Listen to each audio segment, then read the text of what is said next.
బొల్లారంలోని రాష్ట్రపతి నిలయంలో ఉద్యాన ఉత్సవ్ 2వ డివిజన్ నిర్వహిస్తున్నారు. 11వ తేదీ వరకు ఈ కార్యక్రమం జరగనుంది. ఉదయం 10 గంటల నుంచి 8 గంటల వరకు కొనసాగుతోంది. పూల పళ్ళ తోటల మీద అవగాహన కల్పించేలా స్టాల్స్ కూడా ఏర్పాటు చేశారు. ఇక ఇదే అంశంపై డైరెక్టర్ శైలేందర్, మేనేజర్ రజనీ ప్రియతో మా ప్రతినిధి Harika face to face. Utsav అని చెప్పేసి స్టార్ట్ అవబోతుంది. ఇందులో అగ్రికల్చర్ అండ్ హార్టికల్చర్కి సంబంధించిన స్టాల్స్ ఉండబోతున్నాయి. అయితే దీనికి సంబంధించి మనతో పాటు డైరెక్టర్ సార్ ఉన్నారు. సార్, మీరు చెప్పండి, ముఖ్యంగా ఏదైతే ఇప్పుడు స్టార్ట్ అవబోతుందో ఏ స్టాల్స్ ఉండే అవకాశం ఉంటుంది, ఎన్ని స్టాల్స్ ఉండే అవకాశం? చూడండి, టోటల్ 50 స్టాల్స్ ఉంటాయి. దాంట్లో ఒక 15 స్టాల్స్ వచ్చేసి government of India research institutions ఏవైతే ఉన్నాయో, అది ఐసీఆర్ ఇన్స్టిట్యూట్స్ కావచ్చు, లేకపోతే state agricultural and horticultural universities కావచ్చు, అదేవిధంగా department of agriculture and farmers welfare కింద కొన్ని ఆర్గనైజేషన్స్ ఉన్నాయి. వాళ్ళు ఏదైతే టెక్నాలజీస్ డెవలప్ చేశాయో, మంచి గుడ్ అగ్రికల్చరల్ ప్రాక్టీసెస్ డెవలప్ చేశారో దాని గురించి వాళ్ళు ప్రదర్శిస్తారు, వాళ్ళ ప్రోడక్ట్స్ని కూడా ప్రదర్శిస్తారు అనమాట. మిగతా 30-35 స్టాల్స్లో దేశం నుంచి వివిధ ప్రాంతాల్లో ఉన్న farmers producing organisations or farmers producing companies, వీళ్ళందరూ బేసికలీ ఫార్మర్సే అనమాట. వాళ్ళందరూ ఒకసారి అగ్రిగేట్ అయ్యి వాళ్ళు కలిసి ప్రొడ్యూస్ చేస్తారు. వాళ్ళ మార్కెటింగ్ కాస్ట్ కానివ్వండి, వాళ్ళ ఇన్పుట్ కాస్ట్ కానివ్వండి, దీనివల్ల వాళ్ళకి బెనిఫిట్ దొరుకుతుంది. వాళ్ళు ఏదైతే ప్రొడ్యూస్ చేశారో దాన్ని వాల్యూ యాడ్ చేసి, ప్రాసెస్ చేసి కొత్త కొత్త ప్రోడక్ట్స్ని తీసుకొస్తారనమాట. ఆ ప్రోడక్ట్స్ని వాళ్ళు ఇక్కడ డిస్ప్లే చేస్తారు, వాళ్ళ అమ్మకం చేయిస్తామన్నమాట వాళ్ళ చేత. సో సుమారు 20-25 స్టేట్స్ నుంచి మన దగ్గర వచ్చారండి. తెలంగాణ స్టేట్స్ నుంచి కూడా అడిక్వేట్ రిప్రజెంటేషన్ ఉంది అన్నమాట.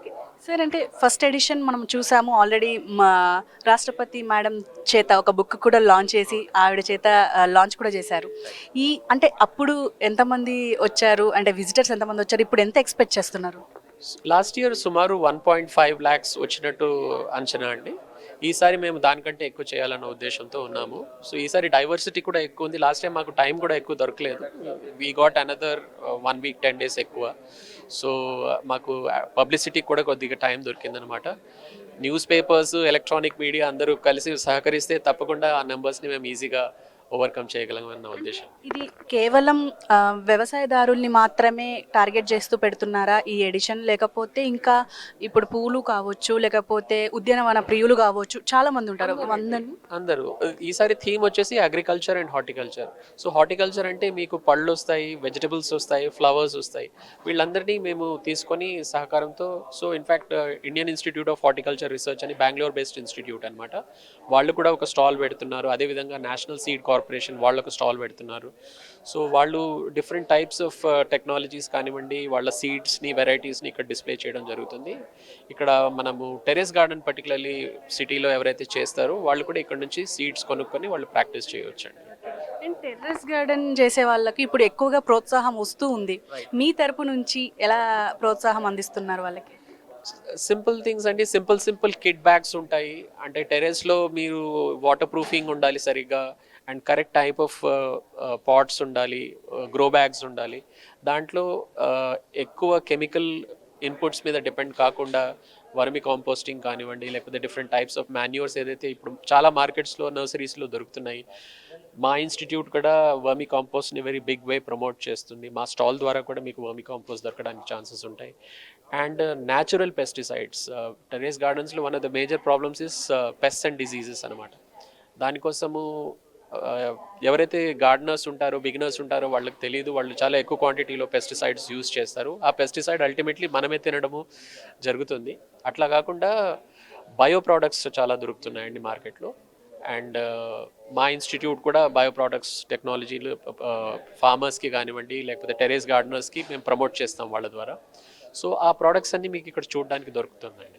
ఇక్కడ ఇప్పుడు వచ్చే ఉద్యానవన ప్రియులు కావచ్చు, మొక్కల ప్రియులు కావచ్చు, లేకపోతే పళ్ళకు సంబంధించిన వాళ్ళు కావచ్చు, వచ్చిన వాళ్ళకి ఎలాంటి నాలెడ్జ్ వస్తుంది? అండ్ ఏమైనా మీటింగ్స్ ఏర్పాటు చేస్తున్నారా వాళ్ళకు సపరేట్గా? అబ్సల్యూట్లీ అండి, వాళ్ళ కోసము మేము డైలీ వర్క్షాప్స్ కండక్ట్ చేస్తున్నాము. నేను ఏదైతే ఇన్స్టిట్యూట్స్ గురించి మీకు చెప్పానో, about 10 institutes including state agricultural university, rice research institute ఉంది, మిల్లెట్స్ రీసెర్చ్ ఇన్స్టిట్యూట్ ఉంది, ఆయిల్ సీడ్స్ రీసెర్చ్ ఇన్స్టిట్యూట్ ఉంది, NIPHM అని మా ఇన్స్టిట్యూట్ అనమాట, national institute of plant health management.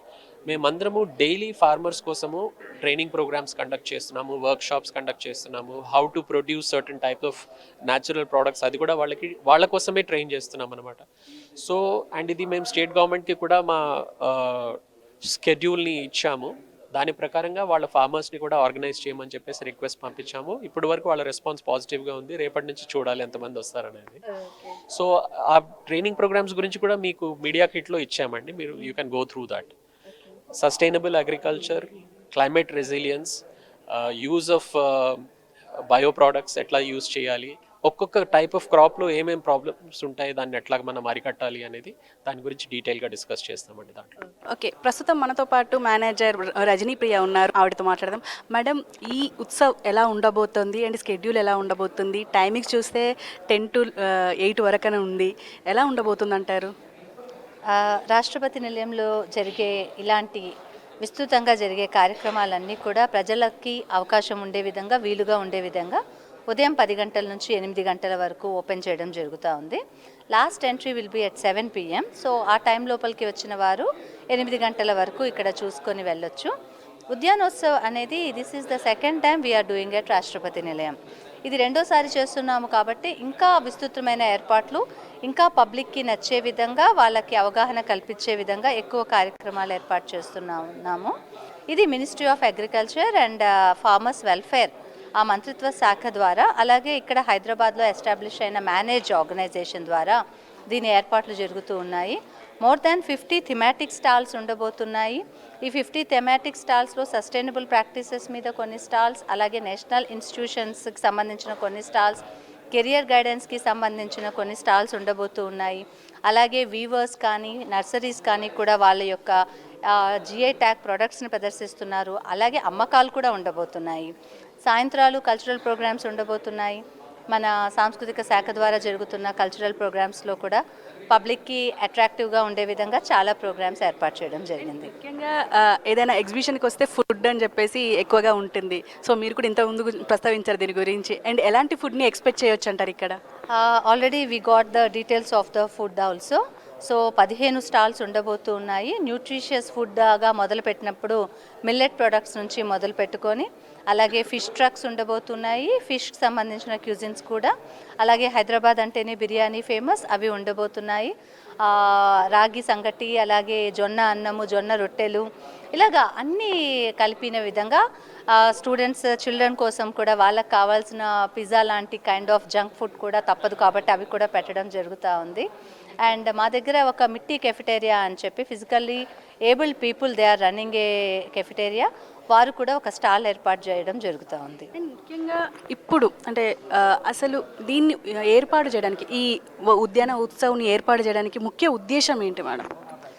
అంటే ఉద్యానోత్సవ్ అనే కాదు, రాష్ట్రపతి నిలయంలో పబ్లిక్కి ఓపెన్ చేయడం జరిగిన తర్వాత ప్రతి ఒక్క important of national and international importance ఉన్న డేస్ని ఇక్కడ సెలబ్రేట్ చేస్తూ ఉన్నాము గత 3 సంవత్సరాలుగా. అవి స్టూడెంట్ కమ్యూనిటీ కానీ లేదా నార్మల్ ఆర్గానిక్ ఫ్యామిలీస్ కోసము రకరకాల కార్యక్రమాలు చేస్తూ ఉన్నాము. విస్తృతమైన ఏర్పాట్లతో భారతీయ కళా మహోత్సవ్ అనేది ఒక యాన్యువల్ ఈవెంట్ చేస్తున్నాము, భారతీయ కల్చర్ని ప్రమోట్ చేసే విధంగా.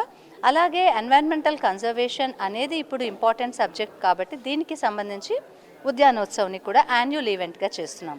ఇది మేము రెండోసారి చేస్తున్నాము ఇక్కడ. రేపు ఎవరిని ఎక్స్పెక్ట్ చేయొచ్చు, చీఫ్ గెస్ట్లను ఎవరిని ఎక్స్పెక్ట్ చేయొచ్చు మేడం? దీనికి సంబంధించి ఉద్యానోత్సవ్ ప్రోగ్రామ్ యొక్క అనౌన్స్మెంట్ ఆనరబుల్ ప్రెసిడెంట్ ఇక్కడ శీతాకాల విడిదికి వచ్చినప్పుడే మేడం ద్వారా ఇనాగ్రేషన్ చేయించడం జరిగింది. సో రేపు మనము సాదా సీదాగా ఇక్కడ ఉన్న ఫార్మర్ ప్రొడ్యూసర్ ఆర్గనైజేషన్స్లో ఎవరైతే విమెన్ SHGs ఉన్నారో వారి ద్వారా స్టార్ట్ చేయడం జరగబోతుంది. Okay madam, thank you very much.